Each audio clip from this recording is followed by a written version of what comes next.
Bien, je pense que la régie nous a fait signe de commencer. La captation vidéo commence. Est-ce que vous m'entendez bien déjà? Est-ce que les micros fonctionnent? Parfait. Alors, on est ensemble pendant 1 heure pour évoquer un sujet qui est assez large et qui, objectivement, aurait pu mériter une journée de débat. Présidentielle 2022 et justice économique. Quels enjeux pour la place de Paris? Pour évoquer ce sujet, nous avons les participants suivants. Laure Lavorel, présidente du Cercle Montesquieu. Basile Adair, partenaire chez Auguste Debouzy, qui était également vice-bâtonnier.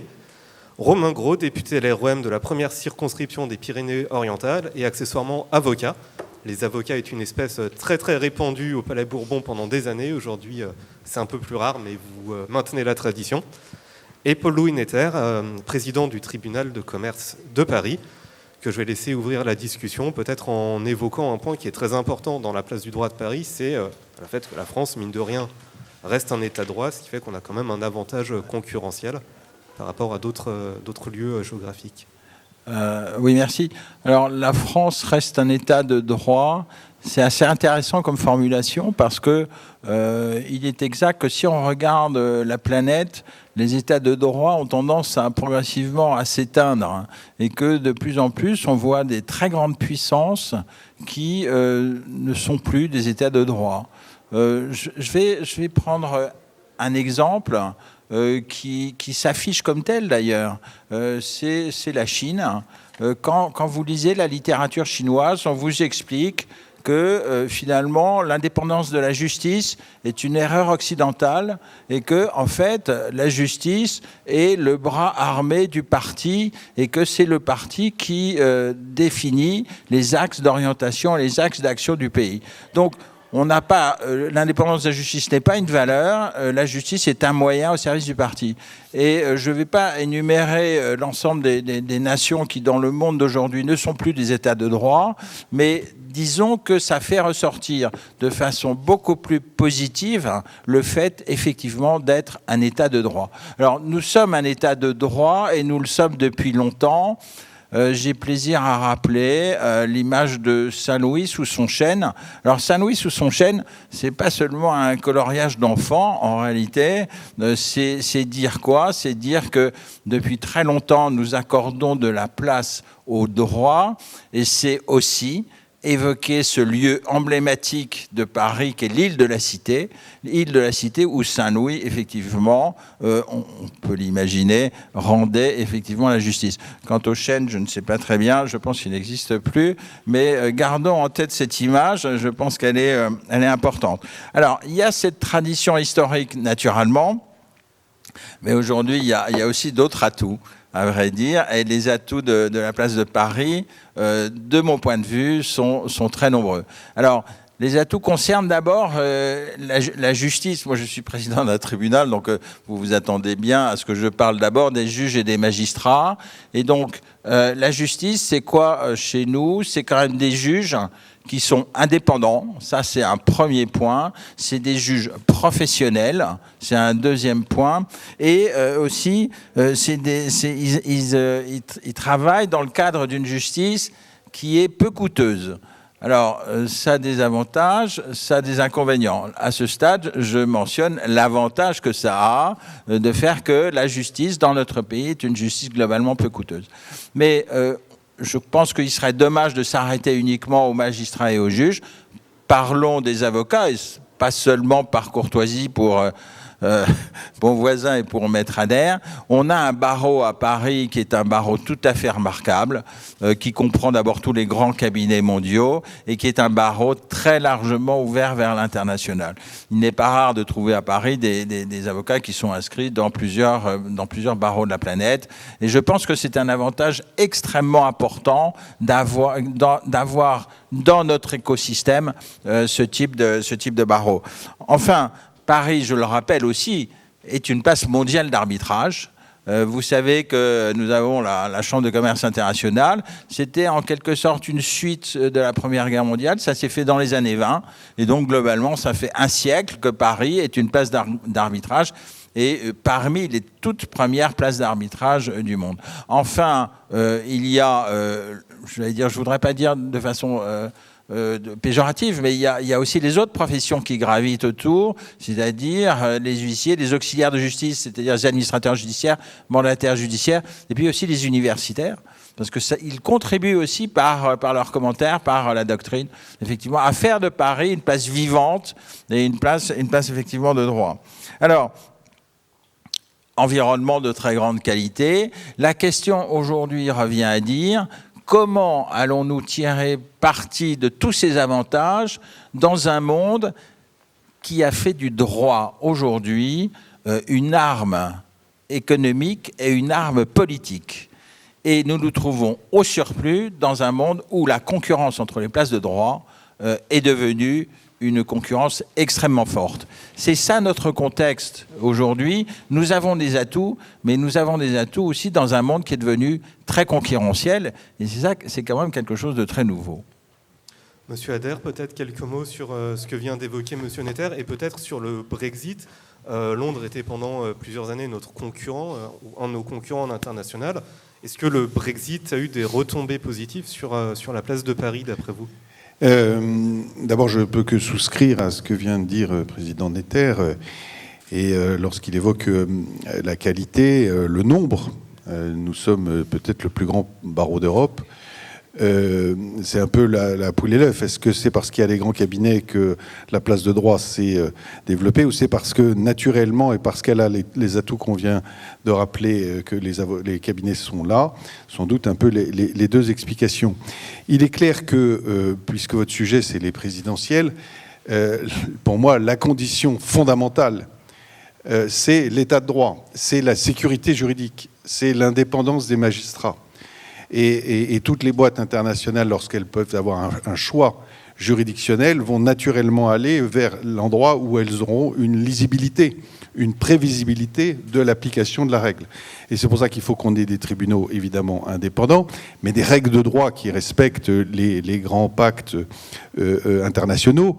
Et puisque c'est quand même la présidentielle qui est évoquée, je vois que certains candidats ou pré-candidats évoquent la possibilité de sortir des cadres juridictionnels européens. Je suis un peu effrayé sur les impacts et les conséquences que ça pourrait avoir sur Paris, place de droit. Alors vous l'avez dit, et je termine pour cette introduction, c'est une juridiction compétente, qui a fait des chambres internationales, c'est-à-dire des chambres devant lesquelles on peut plaider en anglais. C'est quand même l'anglais aujourd'hui la grande langue internationale des affaires. Et donc ça, c'est évidemment un atout. Et on l'a même créé, et c'était quand j'étais en mandat avec Marie-Aimée Perron, les chambres internationales à la Cour d'appel. Alors elles n'ont pas encore rencontré tout leur public, mais elles ont vocation à le faire parce que ce sont des juges compétents. Il faut une justice rapide. Et en plus, en France, elle a un gros avantage par rapport aux anglo-saxons, et c'est qu'elle n'est pas chère. Elle est même gratuite s'agissant du tribunal de commerce, ou quasi gratuite. Donc ça, c'est quand même un atout qu'il faut évidemment reconnaître. Enfin, il faut des décisions exécutoires. Là, c'est peut-être un autre problème. Je pourrais dire peut-être un mot plus tard de l'aspect pénal aussi, avec l'émergence du parquet national financier, mais c'est peut-être pas tout à fait votre question à ce stade. Non, on pourra l'aborder plus tard. Madame Lavorel, est-ce que vous avez certains éléments avancés sur ce sujet ? Oui, alors je souscris également à ce qui a été dit auparavant. Je voudrais simplement rajouter, pour préciser sur le Brexit, la question du Brexit. Alors le Brexit, c'est pas un cas de force majeure, c'est quelque chose de totalement prévisible qui est arrivé avec une certaine un temps qui était finalement pas extrêmement rapide, mais comme un événement dont on est certain du point d'arrivée. Le Brexit, on dit tout et n'importe quoi à propos du Brexit. Il faut savoir que certains traités sont déjà signés avec l'Union européenne, je ne rentre pas du tout dans les détails, d'autres ne le sont pas encore, notamment sur la question des services, de la libre circulation des services, ou de la circulation, non pas libre, mais organisée des services. On ne parle jamais de l'organisation judiciaire, c'est-à-dire des conséquences, tout simplement, pour une entreprise internationale, d'avoir un dossier plaidé à Londres ou en Angleterre, mais admettons à Londres. La principale problématique vraiment pratique que j'y vois, moi, c'est la question de l'exéquatur. Aujourd'hui, c'est pas très clair et pas très défini la manière dont, avec un jugement qui vous donnerait raison, vous pourriez aller exécuter dans le reste de l'Europe. Ça viendra, mais pour l'instant, on est dans un no man's land qui est tout sauf sécurisant pour les entreprises. Et il faut savoir que c'est un sujet qui, bien sûr, est un problème pour les avocats anglais, les barristers, parce que ce sont ceux qui vraiment font la procédure et qu'ils cherchent à tout prix à trouver d'autres services et solutions à vendre, parce qu'il y a d'ores et déjà une chute importante du nombre de cas. Alors les Anglais, ils sont toujours jugés en Angleterre et l'exéquatur n'est pas un sujet, mais pour tous les cas internationaux, la justice qui pourrait être organisée dans un autre pays, que ce soit la France, l'Allemagne ou la Hollande, il est évident que ces dossiers sont partis ou partent de Londres. Ça, c'est certain. Ce que je voulais simplement dire également, pour rebondir sur la phase préliminaire de notre conversation, avant d'être vraiment dans le sujet, de savoir qu'est-ce qui est un atout aujourd'hui, qu'est-ce qui aide à l'attractivité de la place de Paris et qu'est-ce qui doit s'améliorer, puisqu'on a cette fenêtre de tir des présidentielles. Donc, il est temps de faire sa liste de courses. Nous sommes proches de Noël, donc pourquoi pas une lettre, non pas au Père Noël, mais aux candidats. Évidemment, aujourd'hui, ce qu'on voit, quelles sont les tendances absolument générales, dans tous les pays du monde d'ailleurs, que ce soit les pays d'état de droit ou ceux qui le sont moins, comme la Chine ou autres, la Russie par exemple, on voit une forte poussée de la réglementation. On est, en tout cas de manière très globale, dans le monde entier, le commerce international a eu une période libérale, extrêmement libérale, ce qu'on a appelé la globalisation pour utiliser un terme anglo-saxon et la mondialisation pour utiliser un terme plus français, avec comme soutien matériel, j'allais dire, des règles de droit consensuel. Donc en gros, du droit des contrats internationaux qui permettait aux rédacteurs de s'organiser de la manière dont ils le souhaitaient et en fait aux parties de décider d'inventer leurs propres lois et leur propre gestion de leur partenariat et de commerce international. Tout cela aujourd'hui est fortement bousculé par une poussée forte de réglementation, comme je le disais, dans le monde entier, par secteur d'industrie. C'est pas nouveau, bien entendu, je suis pas du tout en train de dire que c'est quelque chose de nouveau, mais il y a un renforcement certain de ces règles qui vont mettre à mal la tranquillité des parties qui vivaient leurs droits consensuels avec bonheur, liberté et indépendance des différentes cours. Et pour résumer de manière assez pratique, cela signifie que vous pouvez élire le tribunal de commerce de Paris dans un litige international alors que vous êtes une partie allemande et une partie africaine, par exemple, parce que vous êtes confortable d'aller à Paris, ou une partie française et une partie anglaise, et que donc votre litige, si vous le souhaitez en tant que partie, pourra être examiné par un juge français, mais s'il y a un droit impératif en Allemagne, le juge allemand pourra considérer, s'il est saisi, que bien que la loi des parties qui a été choisie soit celle de la France, il se considérera compétent. Ça aussi, ça a toujours existé. C'est pas quelque chose de nouveau, mais comme on a une réglementation, j'allais dire galopante, encore une fois par secteur d'industrie, on peut penser à l'énergie, à la banque, on peut penser à la pharmacie, on peut penser à beaucoup d'autres choses. Il va y avoir, je pense, une espèce de modération dans la volonté des parties d'aller choisir la place de leur litige, puisque quand bien même vous choisissez la place de votre litige, vous aurez toujours le risque de pouvoir aller devant la juridiction compétente. Donc ça, c'est un mouvement général, planétaire, qui trouve ses causes dans la géopolitique, et j'en terminerai par là. Il faut l'avoir, on peut rien en faire d'autre que le subir, simplement il faut l'avoir en tête, et il faut savoir que donc géopolitique dit politique, et que les élections présidentielles en France vont aussi avoir un impact, j'allais dire, sur ces questions-là. Alors justement, en parlant de la présidentielle, je reprends un terme que vous avez utilisé à dessein, liste du Père Noël.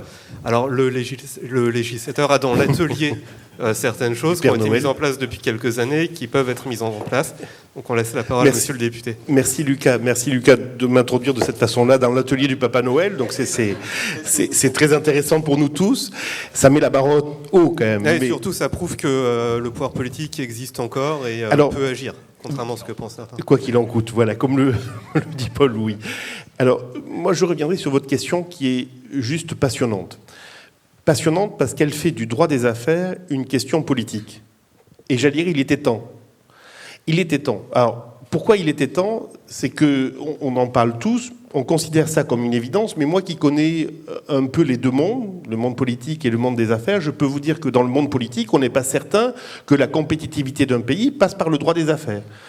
On est toujours à la recherche de mécanismes subventionnels, on parlait du quoi qu'il en coûte ou d'autres mécanismes, mais rares sont les politiques qui vont vous dire que le droit des affaires est un outil, un des fondamentaux essentiels de la compétitivité d'un pays. Et on sait que c'est un des éléments fondamentaux. Surtout dans des pays matures, où au fond on ne va pas vendre, on ne va pas devenir l'atelier du monde par une baisse suffisamment massive des cotisations sociales à horizon de 10 ans. On pourrait le souhaiter, on pourrait en rêver, ça n'arrivera pas. Bon. Donc ça veut dire que le droit des affaires est un des éléments essentiels de notre compétitivité. Et regardez le paradoxe dans lequel nous sommes, c'est que ce débat, c'est un débat d'experts, passionnant, mais le politique, ça n'est pas emparé. Si vous êtes là. Je suis le seul. C'est-à-dire que dès qu'il y a un seul politique, c'est pas le politique qui s'en empare. Il faudrait qu'il y ait un débat. Il faudrait qu'il y ait des contradicteurs, il faudrait qu'il y ait un sujet. Bon, alors, tant mieux, je suis là, c'est qu'il y a un progrès et d'autres vont arriver et je suis sûr que ce sujet deviendra un sujet de débat avec votre question posée comme prémisse de cette longue marche dialectique autour du droit des affaires. Et alors, j'en reviens à mon sujet, moi qui est une de mes marottes. C'est que le droit des affaires, on sait que c'est un élément de compétitivité. On voit les politiques s'en mêler très très peu. Et pourtant, on sait qu'on en a besoin. Et quand on regarde la gouvernance, parlons de gouvernance un peu du droit des affaires, eh bien, on voit une chancellerie où il y a une compétence juridiquement en matière de droit des affaires, mais il n'y a pas forcément les personnes en nombre suffisant pour le faire, même si la compétence de ces personnes est exemplaire ou exceptionnelle. Bon. Et du côté de Bercy, où il y aurait la compétence humaine, naturelle, l'économie, eh bien, il n'y a pas la compétence juridiquement. Et donc vous vous retrouvez dans un angle mort du côté de l'exécutif, où finalement le droit des affaires, dont on sait qu'il est un élément essentiel de la compétitivité de notre pays, n'est traité véritablement par personne, ou du moins par quelques personnes, mais pas de manière prioritaire. Bon. Donc, premier point, celui-ci. Petite parenthèse, est-ce que vous pensez que c'est lié à notre, on va dire, à notre historique de pays colbertiste, en fait ? Un peu, vous avez raison. Alors c'est lié à notre historique de pays colbertiste et, moi qui suis très atlantiste, aussi à une focalisation vers les systèmes anglo-saxons, qui est une focalisation qui peut être très intéressante, sauf que les pays anglo-saxons, les pays de common law, et vous venez de le dire plus généralement dans les 30 dernières années qu'on vient de connaître, sont des pays où le contrat fait le droit, essentiellement, si je caricature bien entendu. On est un pays de droit romano-germanique où le droit est fait d'abord par la norme. Bon. Et notre difficulté, c'est qu'on a regardé avec les yeux de Chimène le modèle du common law et on s'est dit, ben, il n'y a pas de nécessité absolue de parler du droit des affaires en permanence du côté de la gouvernance. Parce que regardez ce que font les Anglais ou ce que font les Américains, ben, il n'y a pas un ministère en charge du droit des affaires en tant que tel, parce que les partis s'organisent en tant que tel. Sauf que nous, on a besoin de normes. Et on le voit aujourd'hui. C'est-à-dire que le président Netter le disait fort justement, si on fait un point sur ce qui fonctionne, si on sort du discours habituel du French bashing, eh bien on se rend compte qu'on a un système sophistiqué qui répond à plein de sujets avec une stabilité, avec une solidité, avec une efficacité incontestée pour beaucoup d'acteurs que vous connaissez, que vous fréquentez très souvent et très régulièrement. Premier point. Mais on voit qu'il y a besoin de réglages fins, de fine-tuning un peu partout, sur des tas de sujets qui sont, certes, pour certains très importants, pour d'autres un peu moins importants, mais on voit que ces sujets-là ne sont pas traités. Pour quelle raison ? Bien parce que dans la gouvernance, finalement, il n'y a pas tellement de pilotage de la norme en la matière. Donc, je pense, pour en revenir à votre question, le premier point que l'on doit se poser, c'est l'intérêt du droit des affaires dans la compétitivité du pays. La réponse est oui, 1000 fois oui, on vient tous de le dire à la tribune. La deuxième question, est-ce qu'il y a un besoin de traiter ce sujet-là par une gouvernance qui soit un pilotage véritable ? La réponse, moi, me semble-t-il, est oui. Alors, il ne s'agit pas que ce pilotage vienne changer le droit des affaires tous les 2 jours. Il faut une doctrine de droit des affaires, du pilotage du droit des affaires dans notre pays. Ça veut dire peut-être la stabilité de la norme, son efficacité, la non-remise en cause parfois de certains piliers, dont la justice indépendante et la justice, notamment économique, indépendante et peu coûteuse, mais peut-être des moyens aussi à mettre en face de ces éléments-là. Bref, il nous faut constituer une doctrine du futur du droit des affaires, parce que cet élément-là, il est fondamental, et qu'on ne peut pas simplement se laisser aller aux évolutions des partis, aux volontés des partis, même si c'est l'élément essentiel pour le libéral que je suis, mais néanmoins, la norme, elle est là, et elle dicte une grande partie de sa conduite à la France. aux acteurs économiques français. Et j'en terminerai par là pour cette introduction. Je pense que le moment... Alors, le Brexit, vous le disiez, chère madame, vous avez raison, il était prévisible, on s'y avançait peu à peu et inexorablement. Sauf qu'aujourd'hui, il crée une opportunité, macroéconomiquement. Il crée l'opportunité de faire de Paris une place encore plus attractive sur le plan juridique. Sauf qu'il va falloir qu'on se réveille tous un peu ensemble, que vous réveillez tous les acteurs. Pourquoi ? Parce que les Hollandais ne vont pas nous attendre. Ils ne nous ont déjà pas entendus du tout. Donc, je parle des Hollandais, mais je suis sûr que d'autres pays, d'autres places intéressantes sur le plan juridique. Mais la place hollandaise, elle est quand même réputée pour sa souplesse, pour son efficacité. Donc, aujourd'hui, je pense qu'on a un vrai sujet, et c'est pour ça que votre question, elle est essentielle dans notre développement économique, dans notre futur économique. On a un vrai sujet de pilotage de l'avenir de notre droit des affaires et de notre économie, finalement, sur l'aspect régulation. Et donc, cet aspect-là, il faut qu'on arrive à le réfléchir ensemble, dans le contenu et dans le pilote. Est-ce que vous pensez qu'une administration qui nommerait, alors la question s'adresse à tous, mais une sorte de monsieur attractivité, qui prendrait des compétences Place Vendôme, qui prendrait des compétences Quai d'Orsay, ce serait efficace ou pas ? Peut-être je laisserai d'abord, parce qu'on en discute beaucoup avec le président, mais à mes yeux, oui. À mes yeux, alors c'est pas vous dire un monsieur ou une madame simplement attractivité, c'est se dire qu'on est capable de rendre visible un des éléments essentiels de notre politique économique. Il ne viendrait à personne, à l'esprit de personne, de nous dire qu'on ne va pas mettre un ministre en charge de la fiscalité. Qui, dans la salle, nous dirait « non, il n'y a pas besoin de ministre de la fiscalité, parce que les acteurs économiques, ils ne regardent jamais la fiscalité quand ils installent dans un pays. Personne ne dirait cette bêtise, là, dans cette salle. » Eh bien, pourtant, pour les acteurs économiques, pour les acteurs politiques, on continue à penser une bêtise qui est aussi grande que celle que je viens de vous énoncer, c'est-à-dire qu'il n'y a pas de pilote pour le droit des affaires. Et donc la réponse est oui, il nous faut un pilotage. Et ce pilotage, vous l'avez résumé, il va chercher à la chancellerie, il va chercher à Bercy, et finalement il est entre ces deux mondes. Et il doit rendre compte au Parlement, et il doit se dire aussi, en fonction de la doctrine universitaire, des éléments qui sont aussi apportés par les juridictions, comment on doit faire évoluer ce droit avec ce fine-tuning. Je pense que ce fine-tuning, il est essentiel sur plein de sujets. On pourrait en parler des heures, mais il y a plein de sujets sur lesquels... Alors, on fait confiance à la sagesse du juge, et on a raison, sauf qu'il y a des choix qui doivent être politiques, qui doivent être affirmés. On parlera tout à l'heure, j'espère, de la gestion de faits. La gestion de faits, en la laissant... finalement arbitré uniquement par la justice et par la Cour de cassation en particulier avec l'arrêt Worms. Bien sûr que c'est une façon extrêmement prudentielle de voir ce concept. Sauf que si vous prenez aujourd'hui, allez, on va prendre un sujet, moi qui m'est cher, le restructuring. Pourquoi n'y a-t-il pas de fonds de retournement en France ? Alors, pour plein de raisons, je focalise, je caricature, mais un des éléments, c'est que si vous faites rentrer un fonds de retournement dans une entreprise qu'il faut retourner, vous croyez que le fonds de retournement, il va dire « Ah non, là je ne fais pas ces gestions de faits ». Le fonds de retournement, ils vont se retrousser les manches, ils vont y aller, ils vont secouer, et c'est pour ça qu'on les attend là, dans l'entreprise. On les attend comme apporteurs de capital, mais apporteurs également de compétences. Et donc, tout ça pour vous dire que sur cet élément-là, par exemple, sur ce point, moi, qui me semble essentiel, mais qui est considéré comme un des points du grand tableau du droit des affaires, eh bien, sur cet élément-là, il n'y a pas de pilote dans l'avion. Aujourd'hui, on laisse les acteurs, on laisse la magistrature, et c'est très bien, enfin la justice, et c'est très bien pour le lot commun, mais il n'y a pas de décision politique. Monsieur Netter ? Moi, j'adhère complètement à ça. Effectivement, quand on parle d'attractivité de la place, etc., en réalité, vous avez trois grands acteurs dans ce domaine-là. Vous avez d'abord Bercy. Et Bercy, il est intéressé par quoi ? Pour l'essentiel, c'est Choose France, c'est-à-dire amener de l'activité dans notre pays. Et pour l'essentiel, c'est ça. Vous avez Vendôme, hein, c'est-à-dire le ministère de la Justice.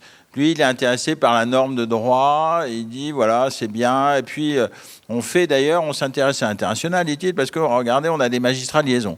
Sauf que quand vous discutez avec les magistrats de liaison, qui sont dans les ambassades, pas toutes les ambassades, mais la plupart des grandes ambassades, les magistrats de liaison, pour l'essentiel, ils font du pénal.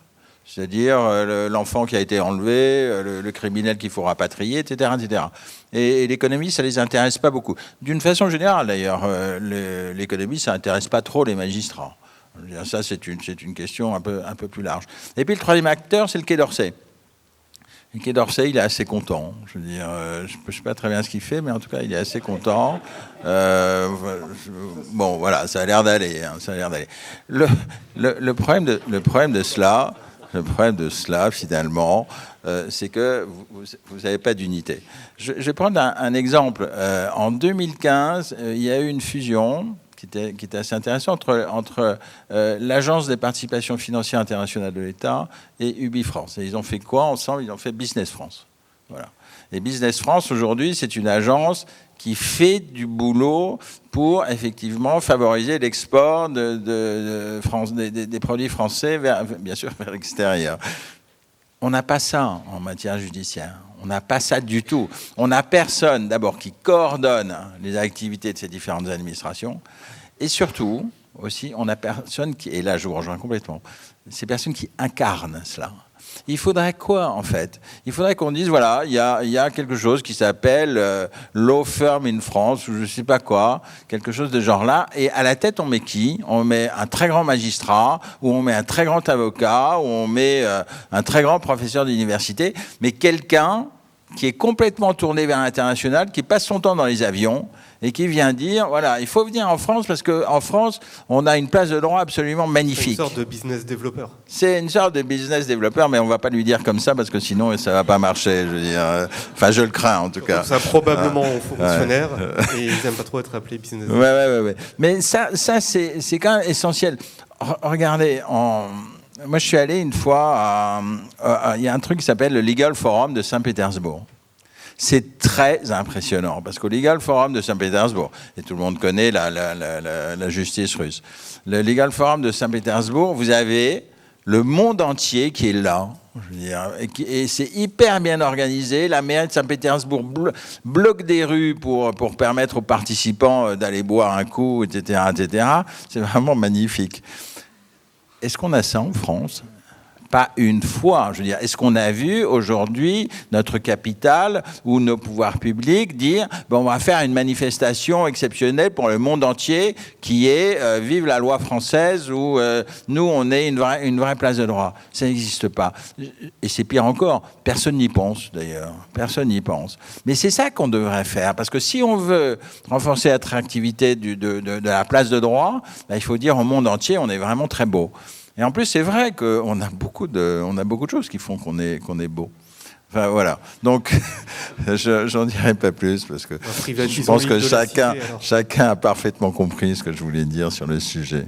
Monsieur Adair, ensuite Madame Lavorel.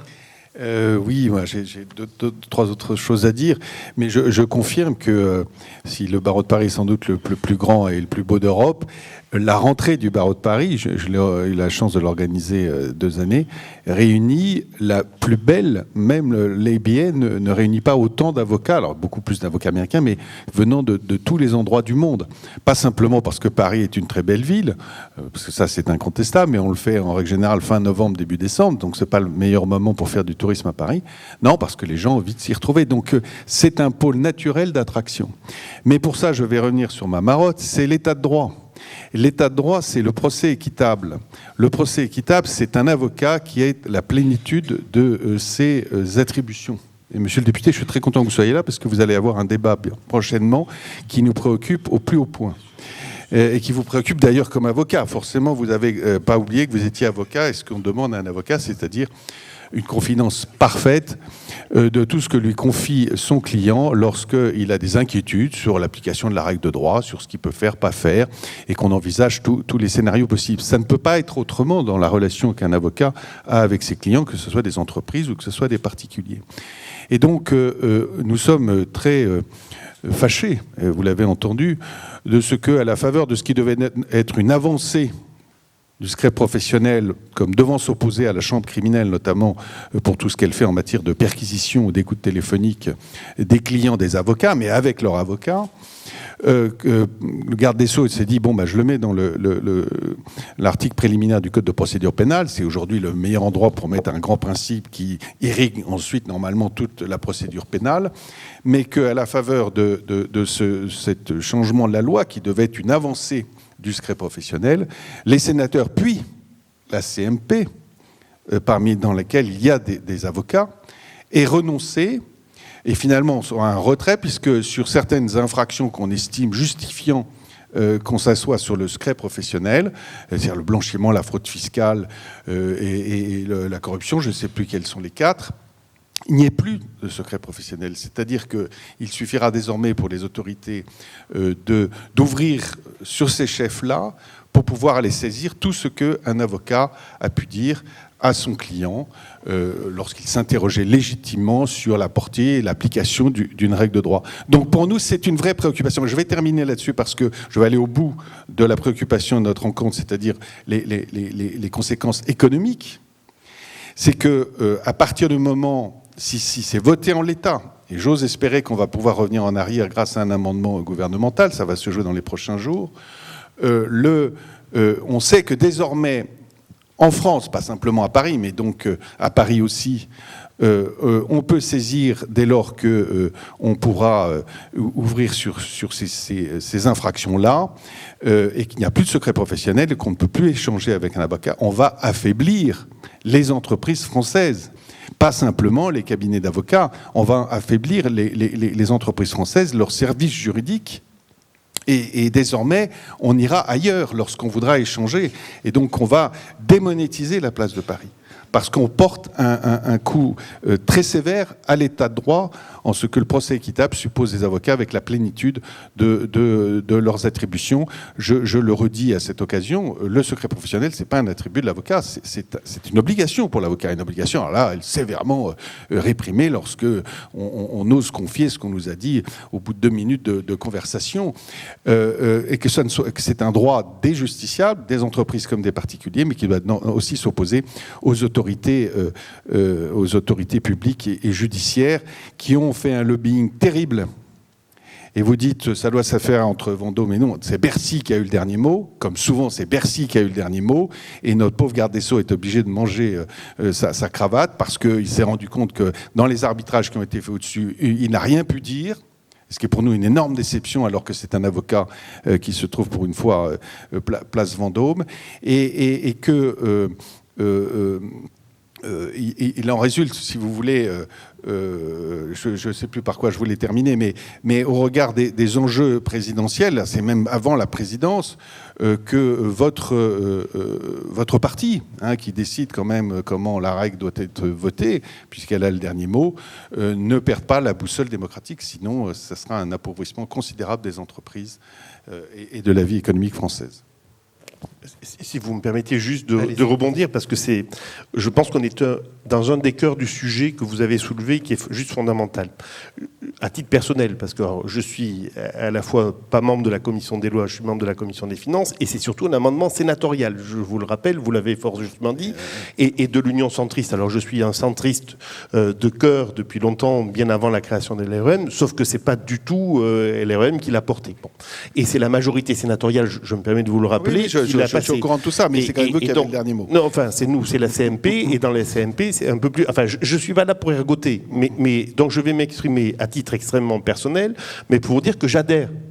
Bon, ouais, et je pousse pour vous, et je pousse pour nous, parce que clairement, et je vais revenir sur votre raisonnement qui m'intéresse énormément sur un principe plus général. Bon, parce que votre question, elle est générale et elle nous permet peut-être, cette question-là, c'est une étude de cas considérablement importante pour justifier et incarner le besoin que nous avons d'un pilotage lucide sur le droit des affaires. Vous voyez, quand vous avez dit, c'est pas simplement pour les cabinets d'avocats, mais ne serait-ce utile que pour les cabinets d'avocats français, ce serait déjà une bonne chose. Vous savez, les Américains ne se gênent pas, ou les Anglais ne se gênent pas pour avoir une politique favorable à leurs firmes. Parce qu'ils considèrent qu'avoir des grandes firmes d'avocats sur le plan international, c'est une question politique. C'est une question de rayonnement de leur pays, de rayonnement de leurs droits. Aujourd'hui, bien, alors vous êtes dans un cabinet qui a su afficher ce rayonnement, cette volonté de rayonnement international, mais finalement, vous êtes une des rares exceptions sur la place française si on prend le pays dans toute sa globalité. Et nous, notre pays, on doit aussi se dire, tout à l'heure, j'ai assisté à une table ronde sur la politique industrielle et le droit de la concurrence, et bien dans un des aspects de notre politique industrielle, il faut regarder également l'attractivité pour le métier d'avocat de notre place parisienne. Premier point. Deuxième point, vous avez raison sur votre analyse, mais ne serait-ce que en se disant, mais si un acteur international... Excusez-moi, je vous coupe juste parce que j'ai oublié la dernière idée, parce que ce qui était sous-jacent dans le combat qu'a fait le PNF au sein de Bercy, où ils sont très influents, c'est l'idée que les avocats étaient nécessairement les complices des fraudeurs. Bien sûr. Et donc ça, au-delà de tout ce que c'est insupportable et faux, mais oui. Mais c'est pour venir pallier le manque. C'est pour ça que excusez-moi, je profite de ça parce que je serais très heureux d'avoir votre réaction à ce sujet. Le manque de moyens donnés à la justice économique dans notre pays. C'est très peu de brigades, c'est très peu de moyens. Alors peut-être que l'AMF s'est développée avec le temps, que l'autorité de la concurrence est en train de faire ses preuves, notamment contre les GAFA, etc. Mais s'agissant de la justice économique judiciaire, elle est très embryonnaire. Et c'est pas parce qu'on n'a pas les moyens de trouver autrement les preuves pour mettre en quelqu'un en accusation qu'on peut aller se servir chez un cabinet d'avocats. C'est ça, c'est pas possible. C'est ça, vous avez raison, confrère. Enfin, j'adhère à ce que vous dites. Vous savez, moi j'ai j'avais deux spécialités où j'ai deux marottes en tant qu'avocat, c'est le droit des entreprises en difficulté d'une part et le droit fiscal d'autre part, et en particulier le contentieux fiscal. Et quand j'entends des idioties parfois, parce qu'un client a besoin d'être défendu. Si vous disiez sur un meurtrier ou un présumé plutôt, quelqu'un qui est attré dans une affaire de meurtre, et on dirait mais l'avocat doit révéler tous les secrets alors qu'il est là pour défendre, on créerait à l'infamie. Bon, que se passe-t-il ? Et je suis très intéressé par cette discussion pour la prolonger un peu plus loin. Bien sûr, après on parlera de moyens de lobbying, parce que il faut pas, c'est pas un gros mot de se dire il faut peser. Et je suis pas sûr que ce soit que Bercy. Moi, j'ai essayé de creuser le sujet le jour même, parce que j'ai croisé un sénateur qui est un des artisans qui est un de nos confrères, un des artisans de cet amendement, et je ne suis pas sûr que ce soit que Bercy. Pourquoi ça n'est pas que Bercy ? Et c'est là où nous devons tous nous méfier. C'est qu'il y a un climat général qui n'est pas forcément réceptif à ce qu'on vient de se dire. Et il faut qu'on convainque, il faut qu'on affiche nos couleurs. On ne peut plus rester caché en se disant les gens comprendront que les affaires doivent se traiter discrètement. Il faut qu'on soit capable d'exposer pourquoi on a besoin d'agir d'une façon ou d'une autre. Premier point. Et je le vois en droit fiscal, on a fait reculer le secret fiscal de manière hallucinante et ahurissante de la part de l'avocat.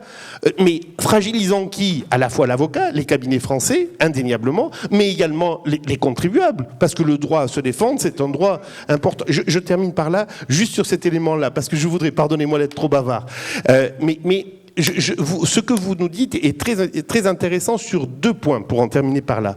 Le premier point, c'est qu'on a besoin aujourd'hui de se dire qui va décider ? Vous me dites Bercy, on n'en sait trop rien. C'est Bercy, c'est un magma. Bercy, le PNF, moi on me dit c'est le parquet financier, le garde des Sceaux me dit c'est le PNF. D'autres me disent c'est le sénateur que je croise, qui est un sénateur de ma région, que j'essaye de convaincre, et qui est un de nos confrères. C'est qu'en fait personne n'est vraiment fier de cette histoire, mais pour autant elle ne change pas. Quand même... Non, mais c'est important d'analyser le dispositif, parce qu'on ne peut pas juste se dire, on voudrait, parce qu'on peut le faire, peut-être essayer de le faire passer. D'abord, c'est pas sûr que ça fonctionne, mais surtout, si on n'en tire pas des conséquences en se disant mais non, comment on fait pour pas que ça se reproduise ? Eh bien, ça se reproduira beaucoup plus, parce que des ONG qui vont venir nous expliquer que nous sommes des méchants parce qu'on défend des entrepreneurs, croyez-moi qu'elles sont pas prêtes de s'arrêter de travailler contre nous, contre l'économie, parce que moi je pense qu'elles travaillent contre l'économie au bout d'un moment, il faut se le dire aussi. Bon, premier point. Et deuxième point, et j'en termine par là, elles incarnent pleinement la fragilité du pilotage. C'est-à-dire que vous me dites le garde des Sceaux a mangé sa cravate, c'est pas tellement qu'il ait mangé sa cravate, c'est que sans ce dispositif-là, au Sénat, il n'y a pas eu quelqu'un, et comme le disait Paul Louis tout à l'heure, qui se disent l'essentiel, ok, le pénal c'est très important, mais le droit des affaires, on a un ministre ou un secrétaire d'État qui va venir et qui va défendre et qui va dire pourquoi on a besoin de ces éléments-là. On va avoir des gens qui seront sensibilisés sur cette question-là, de l'aspect stratégique du droit des affaires. Aujourd'hui, en dehors de ce cénacle et de quelques cénacles d'experts, aller dire à un endroit le droit des affaires est un des aspects stratégiques de notre économie, de notre politique économique, eh bien on sera peu entendu, malheureusement. Madame Lavorel, à vous. Non, mais moi je suis enchantée d'être au milieu de ce dialogue. Là, vous étiez prise entre deux feux. Qui me nourrit. Et oui, et vous parlez de l'entreprise, bien sûr, et l'entreprise dans tout ça. L'entreprise, c'est le client, en effet. C'est le client des avocats, c'est aussi le client interne des directions juridiques. Alors, il est vrai que en France, on a pas seulement une mauvaise culture du droit des affaires, mais une mauvaise culture de l'économie. On connaît mal les entreprises et on a toujours l'impression que dans chaque chef d'entreprise, il y a un délinquant qui sommeille. C'est quand même insupportable. Et à l'inverse, dans les entreprises, on a quand même souvent, une mauvaise culture juridique. Donc, on est très loin, très loin du schéma auquel vous aspirez, mais qui est, à mon sens, évidemment positif. Moi, ce qui me frappe dans ce que vous dites, moi, je travaille beaucoup à l'international dans l'entreprise dans laquelle je suis, l'entreprise américaine, et j'ai une couverture mondiale. Et les débats qui sont en France en ce moment, celui-là même que vous venez d'avoir et qui est éminemment intéressant, me semble assez surréaliste parce qu'on est en sens inverse complet de la plupart des pays, quels qu'ils soient, même ceux qu'on considère pas tout à fait des parfaits bons élèves. Et pourquoi ? Parce que, en fait, quand vous lisez des auteurs français comme Antoine Garapon, qui a beaucoup réfléchi sur ces sujets-là et qui a fait pas mal de droits comparés, on assiste, parce que c'est justement la poussée réglementaire dont je parlais, donc les besoins de compliance dans les entreprises, on assiste à quoi aujourd'hui ? On assiste tout simplement à ce qu'on appelle l'émergence de l'enquête collaborative. L'enquête collaborative, c'est un concept qui a, je crois d'ailleurs, été plus ou moins formulé, en tout cas en français, par Antoine Garapon, qui consiste à dire, et on le vit depuis 20 ans en France avec la CNIL, qui consiste à dire, parce qu'il n'y a pas de moyens justement dans la justice, et parce que le droit des affaires, le droit pénal des affaires, pour 80% de ces délits, est un droit un droit qui est constitué d'infractions qui ne possèdent pas d'éléments intentionnels, l'élément intentionnel étant la réalisation des faits eux-mêmes, on assiste donc à un nombre important d'infractions qui sont commises sans volonté réelle de les commettre. Et donc, tout l'aspect, j'allais dire, la spirale positive du droit collaboratif, que ça soit dans la prévention ou que ça soit dans l'enquête, c'est de dire, dans les entreprises, il faut des auxiliaires de justice, des directeurs juridiques aidés par des cabinets d'avocats qui en fait assainissent les pratiques. C'est quand même fou qu'en France, on préfère, et là quand je dis on, c'est de nouveau Bercy, le PNF, qui on veut, j'en sais rien, mais les autorités aussi, parlons de l'AFA, parlons d'autres autorités, on préfère avoir à son tableau de chasse le plus de délinquants pris la main dans le sac que d'essayer de réduire le nombre d'infractions qui, encore une fois, ne sont pas commises nécessairement de manière intentionnelle. On parle là, finalement, de ce qui est la prévention. Et la prévention ne peut pas s'organiser en entreprise sans le secret de nos avocats qui nous assistent, mais également, je le dis, sans le secret des directions juridiques qui doivent œuvrer dans l'ombre et en cachette. Ça n'a absolument aucun sens. Et alors, pourquoi est-ce qu'on est en sens inverse ? La France, on était déjà très en retard, mais là, ce qui est quand même extraordinaire, c'est qu'on part dans le sens inverse, c'est-à-dire qu'on n'est pas en train de rattraper nos retards, mais de tourner le dos définitivement à la modernité. C'est quand on parlait des États-Unis. Aux États-Unis, on le sait, la plupart des enquêtes sont collaboratives. C'est-à-dire que le département de justice, DOJ, fait extrêmement peu de perquisitions. C'est très rare les perquisitions aux États-Unis. Le DOJ travaille beaucoup plus sur réquisition, c'est-à-dire qu'il demande aux entreprises la fourniture de documents que les entreprises fournissent, avec le legal privilege qui peut faire l'objet d'une discussion devant un juge que je qualifierais juge du siège, si entre procureur et partie, il y a une conversation sur est-ce que c'est couvert par le secret professionnel ou pas. Bon, ça, c'est comme ça que ça se passe. Donc déjà, la collaboration. En 2018, les procureurs avaient pris l'habitude, pour faire avancer plus vite leurs enquêtes, eux aussi peut-être pas assez nombreux, même si plus de moyens qu'en France, de pousser les parties sur la levée du secret professionnel, qu'il soit dans l'entreprise ou chez les avocats, et en donnant des crédits de collaboration, ce qu'on appelait les crédits de collaboration. C'est-à-dire que si les entreprises acceptaient de révéler des pièces qui étaient soumises au secret, elles gagnaient des points, et dans la négociation d'un deal avec les autorités américaines, elles avaient plus de chances de succès ou des sanctions moins fortes. Eh bien, l'année dernière, en 2020, il a été mis fin à ces pratiques parce qu'il a été considéré que le droit au secret, qu'il soit celui des avocats, parce que c'est la même chose, donc celui des juristes, que le droit de secret était un droit inviolable, qu'il était l'élément fondamental, merci, de la justice américaine et de la démocratie, et que personne ne pouvait déroger, ni même un procureur donner envie à une partie de le lever. Donc c'est juste pour vous dire, ça date de juillet 2020, c'est les guidelines qui ont été émises en 2020, qui ne sont pas publiques, mais que tout le monde connaît quand même, qui ont été émises aux États-Unis. Donc on a, et c'est pas pour se comparer, c'est vrai qu'on est différents, on n'est pas dans le même système, rien n'est commun. Mais tout de même, on ne peut que constater qu'on est dans cette poussée de justice collaborative, de prévention d'infractions, de volonté d'assainir la manière, enfin, on va dire tout simplement les pays et de faire baisser le taux de corruption. Il faut quand même savoir qu'en France, on est 23e mondial, on est classé 23e mondial au classement de Forensic. Donc on n'est pas bon alors qu'on croit qu'on est bon. Donc on devrait peut-être regarder ce qui se passe ailleurs, parce que là je parle des États-Unis, mais on sait qu'en Europe, la quasi-totalité, on pense à nos amis italiens par exemple, mais la quasi-totalité des pays ont le secret dans les directions juridiques. En France, on ne l'a déjà pas, mais maintenant, on attaque celui de nos conseils.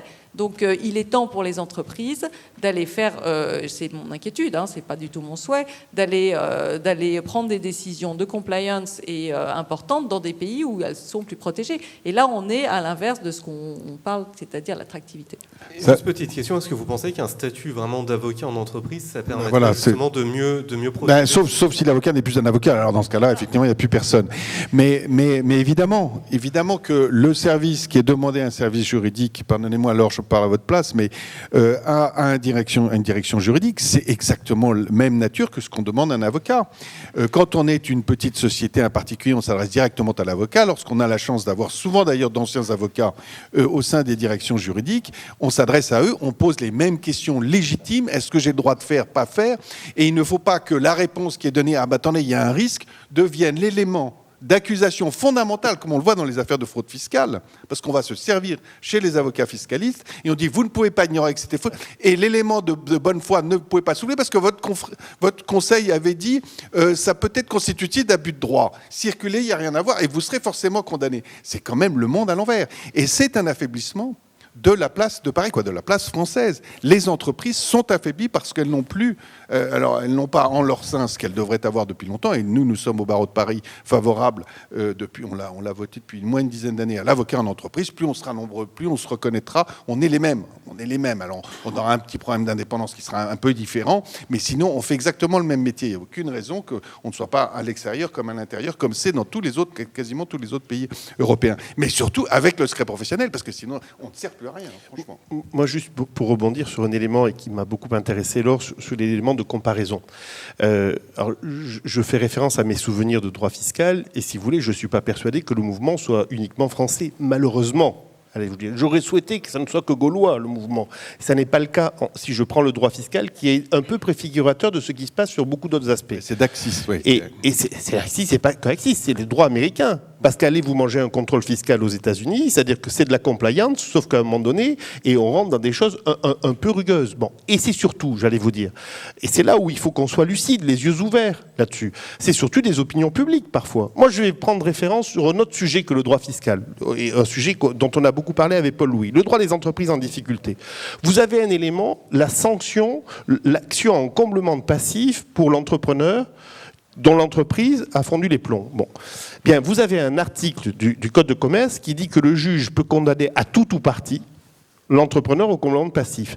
La faute de gestion, il n'y a pas de délai de prescription. C'est-à-dire qu'il y a le crime contre l'humanité, la faute de gestion du patron, là en droit français. C'est du droit français, là actuel, hein, sans prescription. Premier point. Il y a une prescription d'action, mais pas une prescription sur la faute. Il n'y a pas de définition de la faute. Et c'est peut être tout ou partie. En d'autres termes, si un d'entre vous casse une chaise, il devra rembourser la chaise. Si nous tous nous cassons notre chaise, chacun nous devrons rembourser la chaise que nous aurons cassée. Bien, le patron, c'est pas ça. Le patron en France, si nous cassons tous la chaise et s'il y a un patron parmi nous, il peut être condamné à combler tout le passif, toutes les chaises que nous aurons cassées. Vous voyez la justice dans laquelle on se trouve là-dessus. Et donc, pour aller dans votre sens, et pour juste avoir les yeux ouverts là-dessus... On peut casser, c'est le décideur juridique qui paiera, ça, soyez tranquille. Pierre, c'est bon. Faites attention aux chaises, s'il vous plaît. Donc, je vois qu'on nous dit 10 minutes, j'en termine très vite là-dessus. Juste sur ce point, c'est pas pour vous dire non, la France doit s'enorgueillir, c'est pas mon intérêt, il faut qu'on ait les yeux ouverts sur la compétitivité de la France, également là-dessus, et il y a beaucoup de chemin à parcourir. Et il y a un défaut de culture économique, vous le disiez tout à l'heure, Laure, et vous avez 1000 fois raison. Mais globalement, il y a un climat qui n'est pas mondial, et qui n'est pas que friendly à l'égard des entrepreneurs, des acteurs économiques. Et par rapport à cela, et ça j'y reviens, je pense qu'on a besoin aussi de construire un chemin de conviction. Un chemin de conviction, d'expliquer pourquoi on a besoin. Le secret, par exemple, le secret des affaires. Regardez, en droit fiscal, moi j'étais éberlué de voir certains débats, et quand on disait simplement en commission, mais attention, par exemple, sur l'abus de droit, l'article 64A, L64A du LPF, qui dit il peut y avoir abus de droit si l'acte est essentiellement à but fiscal, pas exclusivement, essentiellement, c'est-à-dire laissant la main au juge ou à l'administration en disant au fait, vous l'avez fait peut-être surtout à but fiscal, et là on vous redresse, c'est 100% des pénalités, vous imaginez, et vous avez un risque pénal derrière. Eh bien, quand tranquillement, calmement, je disais, mais il y a peut-être un sujet, bien, immédiatement j'étais suspect de complicité avec le grand capital frauduleux, les voyous en col blanc, etc. Et on n'arrête pas les images. Quand je parle du problème de l'action en comblement de passif, qui crée une peur, surtout que la plupart de ces décisions de justice ont du mal à être appliquées. Donc on est dans un climat absolument hallucinant qui crée la peur sans l'action de la répression, parfois sur les voyous. Donc ces éléments-là, pour vous dire que vous avez raison, on a raison de les souligner, il faut qu'on se bagarre ponctuellement, vous avez raison sur le secret, sur ces éléments-là. Moi je suis ravi de vous entendre, mais j'espère qu'à la Chambre, vous allez avoir la même vigueur pour défendre nos amendements. Mais vous avez des défenseurs, en dehors de moi aussi. Vous avez des défenseurs, et bien sûr qu'on est quelques-uns. Mais sauf que la Chambre, c'est très bien de me dire la Chambre, mais le Sénat, là, c'est un de nos confrères, camarades. Hein. Bon, et c'est très bien de me dire la Chambre, et c'est très bien de me dire LREM, mais allez dire ça à l'Union centriste et allez dire ça au Sénat. Et pourtant, je suis centriste. On a les noms. Surtout, c'est pas votre commission, hein, d'ailleurs. Et c'est pas ma commission. Donc je veux bien, confrère. Moi, je veux bien tout entendre, mais attaquez-vous aux éléments essentiels. Et surtout, ne trompez pas de cible. Il y a une opinion publique qui est là. Et l'opinion publique, sortez de là en disant attention, les patrons sont pas tous des voyous. Eh bien, vous allez être suspect de collision avec le grand capital et les patrons voyous. C'est ce que vous allez subir, vous comme moi. Alors ça c'est un sujet, on va dire, qui est culturel. Dans les freins, il y a aussi quelque chose de plus trivial, peut-être, c'est le manque de moyens, peut-être, pour la justice, monsieur Netter. Ah oui, le manque de moyens le manque de moyens de la justice économique. Je vais juste vous donner... Alors pourquoi il y a un manque de moyens? D'abord parce que la justice, c'est un coût proprement dérisoire. J'emploie exprès ce mot-là. Je vais vous donner un exemple parce que je l'ai personnellement vécu. Il y a quelques années, j'ai reçu en requête. Alors la requête, c'est une procédure non contradictoire, c'est-à-dire qu'il n'y a qu'une partie qui vient. J'ai reçu en requête une grande entreprise française qui venait d'être condamnée à payer 100 millions à son co-contractant par une décision d'arbitrage. Et ils viennent me dire, ah oui, c'est 100 millions, mais en fait, en face, il peut le toucher 2 fois, donc ça, c'est pas bien. Donc, ce qu'on vous demande, c'est séquestrer la somme. Bon, ça m'a un peu surpris, je les ai écoutés. Finalement, j'accepte de séquestrer la somme. Donc, je prends une ordonnance où je dis, voilà, j'accepte que la société séquestre 100 millions d'euros, évidemment avec les dépôts de consignation, parce que ça se fait que là. Et vous imaginez... Alors donc ça, c'est le premier acte, c'est la requête. Vous imaginez bien que, en face, c'est un pays. Vous imaginez bien que le pays qui reçoit l'ordonnance, qui s'attendait à recevoir 100 millions et qui reçoit une ordonnance en disant non, c'est juste un bulletin de séquestre, c'était pas tout à fait ce qu'il souhaitait. Donc il y a une deuxième procédure qui s'appelle un référé où on demande la rétractation de mon ordonnance. Alors ça, c'est une procédure très contradictoire. Et donc j'ai une audience où j'écoute les 2 avocats qui sont pas évidemment des avocats du coin de la rue, puisque quand même un État souverain, une très grande entreprise, etc. Et je décide finalement, mais ça c'est anecdotique, je décide de conserver le séquestre. Donc l'enjeu c'est ça, l'enjeu c'est 100 millions. Maintenant je vais vous donner les frais. Alors, il y avait le coût d'une requête. Le coût d'une requête présentée au guichet, c'est 11,28 € quand même, s'il vous plaît. Et le coût de l'ordonnance de référé, c'est 46,34 €. Donc le total pour ces 2 audiences, ça fait 57,62 €. Voilà. Alors, c'est vrai, quand je dis c'est dérisoire, je veux dire, ça l'est vraiment. Et c'est probablement ce qui explique aussi la pauvreté de la justice économique. Moi, si je veux aller à l'étranger pour aller assister à un congrès, il faut que je demande soit à la chancellerie, soit au premier président de la cour d'appel. Et généralement, ils me disent qu'ils n'ont plus d'argent. Bon, c'est dommage, c'est comme ça. Si je veux faire un site internet, parce que j'ai une chambre de commercial international, si je veux faire un site internet avec la tête de mes juges, leur CV, etc., je suis obligé de me faire subventionner par quelqu'un de généreux, qui en l'occurrence est la Caisse des dépôts, pour que je puisse avoir un site internet à peu près correctement. Je suis une juridiction de 180 juges. Je suis aussi un pygmée budgétaire. Voilà. Donc, si on n'a pas d'argent aujourd'hui, c'est parce que aussi la justice c'est un coût dérisoire. Ça fait au moins 3 ans que j'ai proposé qu'on prélève une redevance pour service rendu dans des conditions extrêmement simples et pas très onéreuses. On me dit oui, c'est une bonne idée, c'est dans l'air du temps. Ça fait 3 ans. Voilà, Est-ce que je voudrais intervenir, Paul-Louis, pour abonder dans ton sens et donner l'avis des entreprises. Évidemment qu'on est effaré d'entendre ça. Quand on a une pratique internationale, je peux dire que malheureusement, ça n'est même pas un élément d'attractivité, c'est le contraire. C'est plus ça inquiète. Quand on est américain et qu'on dit qu'une justice est gratuite, on pense que ce qui ne vaut rien n'a pas de valeur. Donc, c'est pas du tout un élément d'attractivité. Et en plus, pour finir, c'est souvent, malheureusement, comme ça ne coûte pas très cher, il y a beaucoup de procédures dilatoires. Lorsque vous êtes en Angleterre et que vous faites une procédure où vous avez toutes les chances de perdre, vous devez payer les frais, l'intégralité des frais de la partie adverse. En Allemagne, c'est limité à 70 000 €, mais quand même, ça vous fait réfléchir à 2 fois. Et donc, je pense que c'est l'intérêt absolument et des justiciables et de notre attractivité et des systèmes judiciaires de taxer. Après, qu'on ne taxe pas des PME, des TPE, on peut très bien faire un système à cran, mais quand on a une affaire de 200, ou moi je viens d'avoir une affaire au commerce où c'était encore beaucoup plus que ça en jeu, c'est ridicule de ne pas payer. Ridicule. Voilà, bon. Donc c'est une vraie piste en fait. Hein, pour, je suis rarement du côté de ceux qui prennent des taxes, mais là je trouve quand même qu'on peut y réfléchir. Oui, prendre des taxes, mais le budget global de la justice, on dépense par habitant français moitié moins que les Anglais, 3 fois moins que les Suisses. On dépense à peu près comme, alors c'est rien de désagréable vis-à-vis d'eux, des Moldaves ou les Serbes. Donc, et encore, on met les prisons dans le budget de la justice qu'ils font pas eux. Donc, lorsqu'on compare, c'est normal qu'on n'ait pas assez de juges, pas assez d'enquêteurs, pas assez de moyens, qu'ils soient obligés d'emporter les dossiers chez eux pour les travailler. Tout ça, c'est absolument indigne. Mais ça date pas, malheureusement pas d'aujourd'hui. C'est depuis la fin de la Deuxième Guerre mondiale. On a totalement déprécié la Commission des finances. Et donc, aujourd'hui, on a un énorme retard à rattraper. Et en plus de ça, quand on regarde les débats publics, on observe les crédits qu'il faut débloquer en priorité pour la justice, c'est toujours, souvent, en tout cas c'est souvent de la justice pénale.